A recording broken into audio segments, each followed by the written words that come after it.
जय श्री राम। राधे राधे।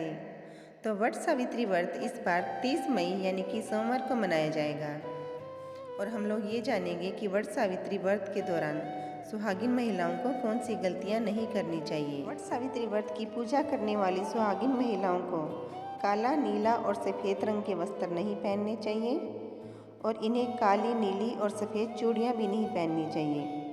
काला, नीला और सफ़ेद रंग सुहागिन महिलाओं की निशानियाँ नहीं हैं। ऐसे रंगों से इन्हें बचना चाहिए।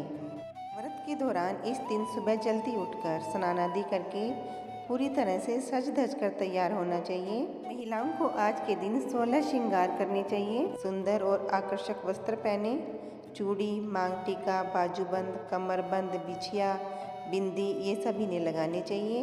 हाथों पैरों में मेहंदी लगानी चाहिए। महिलाएं पूरा श्रृंगार करने के बाद ही बरगद के पेड़ के पास जाएं और उसकी पूजा करें। बरगद के पेड़ में यानी कि उसकी जड़ में जल चढ़ाएं, कुमकुम लगाएं, दीप धूप अगरबत्ती जलाएं। फिर बरगद के पेड़ की कम से कम 7 या फिर ज़्यादा से ज़्यादा 108 बार परिक्रमा करते हुए कच्चा सूत लपेटें और मन ही मन पति के लिए प्रार्थना करें। पूजा के बाद सास और जेठानी या फिर घर में जो भी बड़ा हो उनके पैर छूकर उनका आशीर्वाद लें और फिर वट सावित्री की कथा सुने। एक बार सावित्री ने सत्यवान से शादी करने का फैसला किया और जब इस बात का पता नारद मुनि को चला तो उन्होंने उसे बताया कि सत्यवान की उम्र बहुत कम है। लेकिन फिर भी सावित्री ने सत्यवान से शादी कर ली और उसने नारद मुनि से कहा कि आप मुझे कोई ऐसा उपाय बताएं जिससे मेरे पति की उम्र लंबी हो जाए।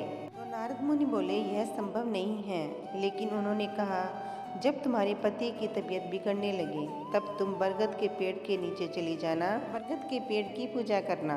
कुछ ही दिनों के बाद में उसके पति की तबीयत खराब हो गई और सावित्री अपने पति को लेकर बरगद के पेड़ के पास चली गई और वहाँ पर वो बरगद की पूजा करने लगी।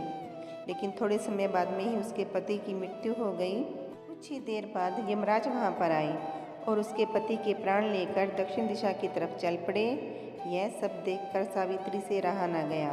उसने मन ही मन सोचा भारतीय नारी का जीवन पति के बिना उचित नहीं, इसलिए सावित्री यमराज के पीछे पीछे चल पड़ी। यमराज ने पीछे आने से सावित्री को मना किया, बोले तुम मेरा पीछा मत करो।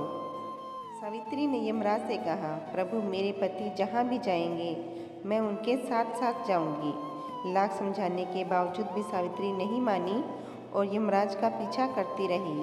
जब सावित्री यमराज की बात नहीं मानी तो यमराज ने सावित्री को प्रलोभन देते हुए कहा कि अच्छा तुम मुझसे कोई वचन मांग लो और मेरा पीछा छोड़ दो। तो सावित्री ने यमराज से कहा कि मुझे सत्यवान से 100 पुत्रों का वरदान चाहिए। यमराज ने उसे तथास्तु कहा और आगे चल दिए। सावित्री फिर उनके पीछे पीछे चल दी। तो यमराज बोले कि बेटी मैंने तुम्हें आशीर्वाद दे दिया है, फिर मेरे पीछे पीछे क्यों आ रही हो। तो सावित्री ने कहा प्रभु मैं माँ कैसे बनूंगी, आप मेरे पति को अपने साथ लेकर जा रही हैं। यह सुनकर यमराज खुश हो गए और बोले बेटी तुम्हारे जैसी सती सावित्री पत्नी जिसकी होगी उसके पति के जीवन में कभी कोई संकट नहीं आ सकता। उन्होंने कहा आज के दिन जो भी कोई वट सावित्री का व्रत करेगा उसके पति की अकाल मृत्यु नहीं होगी।